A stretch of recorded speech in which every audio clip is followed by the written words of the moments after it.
how it will work, they have an NFC chip built into their iPhone 6. It will also be in the iWatch or the watch. It'll go ahead and you'll just tap it right next to a point-of-sale device or another type of reader, and you'll go ahead and make that transaction. I really believe this is a significant positive. It could actually bring some significant profits to the company, and everybody focuses on Apple on the hardware side, and this is another big move where they've proven themselves in iTunes. This could be a big prove for Apple where they can actually make significant inroads on the payment side. And Bradley, as we look at the bigger picture of e-commerce, is Apple in essence just taking a stab at Amazon as well as Alibaba, which is going to have their IPO soon? That's a great question.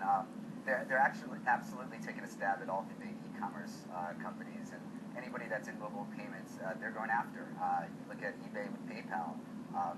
Apple, are they going to be significant? Look at their install base. They have, 800 million iTunes users. They have over 300 million active iPhone users. It's a massive install base. And are they going to compete against Alibaba? Those are different markets. I mean, Alibaba is going to do quite well in China e-commerce. Apple, I think, on the payment side will do better in North America just because you have a higher install base of iPhones in North America. You clearly need the Far East region to grow for Apple for it to be successful on the device side. But for them taking share against Alibaba, I don't know if that's the best way to look at it. But in the U.S. and what they're doing there, they're certainly approaching on the other large cap tech guys. Bradley, you mentioned them needing to grow their market share in the Far East. Here in Asia, it's rather interesting because I myself am on Apple products, but one of the big frustrations for us here is the fact that if you have an iTunes account that you've logged on, or at least you started here in Asia, that you don't have the same access to the content. Now, if this whole Apple success story is about dragging us all into the Apple ecosystem, surely that is one area that they're going to have to address if they want to grow their market share in this region, because it's not just about the hardware. Yeah, no, I completely agree. And I go to Asia 4 to 6 times a year. My company, we have at least 12 trips a year to Asia, and across mainland China, Hong Kong, Singapore, Thailand, Taiwan.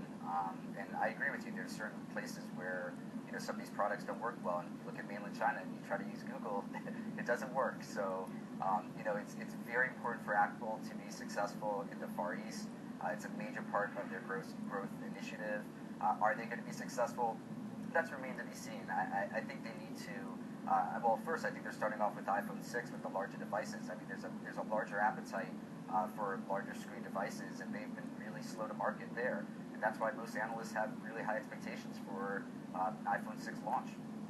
How do you think that the competitors, the likes of Samsung, which they're competing with just so closely with, are going to be responding? Because, it looks as if, at least at the outset, the iPhone 6 was a desperate attempt by Apple to at least play catch-up to that competition. Now that they've introduced Apple Pay, what do you think Samsung's response is going to be? So Samsung already came out earlier with their wearables. So, the one thing that Apple's actually proven is being able to develop a market after a market's already been there. So I don't know if Samsung's going to come back. They already have NFC in their phone. They already have the capability to have pay by their phone. Apple's really developing the ecosystem. Truthfully, if you look at these hardware OEMs, it's really tough times for a majority of them. The profit margins are getting squeezed. You look at mainland China, you look at some of the Chinese manufacturers, Coolpad, ZTE, Xiaomi. The profit margins are significantly below where Apple's iPhone devices are. And that's really the concern with Apple down the road. A majority of the profits come from the iPhone. So if they aren't able to maintain that profitability, that's going to be a big issue for the stock. Now, the interesting thing here is on the payment side, they actually could probably get some very profitable business. And then if you look at the watch, which is a brand new category, and I have yet to touch it, so it's still it remains to be seen how well it will sell. But you just look at the simple math of the install base of iPhone users, around 330 million active iPhone users, 25% of it gets you just around 80 million sold. I think that's certainly possible.